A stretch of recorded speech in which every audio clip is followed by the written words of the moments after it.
સુવિધાની તો જરૂર છે,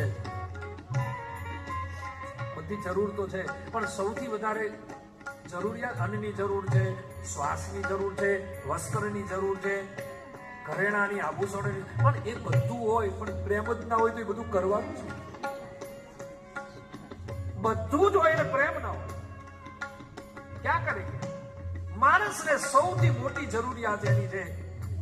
આમ તો આપણે ત્યાં રાજુભાઈના સનાઈ બેઠા છે એમ કહે ને, આપણે ત્યાં ઓલું કહે ને રોટી કપડા ઓર મકાન, એવું છે ને, 3 જરૂરિયાત. એવી વાત છે, રોટી કપડા ઓર મકાન.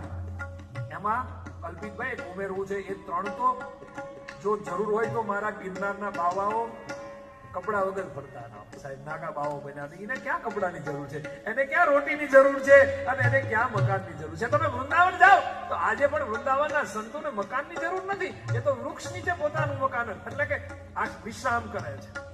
સાધુ સંતોને ક્યાં રોટી કા કપડા ઓર ક્યાં મકાન થાય? સાધુ સંતોને પણ એક તત્વની જરૂર પડે છે. એ કયું તત્વ? રોટી વગર ચાલે, મકાન વગર ચાલે, વસ્ત્ર વગર પણ ચાલે, પણ ગમે એવો સંન્યાસી હોય એને પ્રેમની તો જરૂર પડે છે. ભલે એ સંસારિક પ્રેમમાં ના ડૂબે, એને રામના પ્રેમની જરૂર હોય છે. માટે બાબાજીએ લખ્યું છે, રામ હી કેવલ પ્રેમ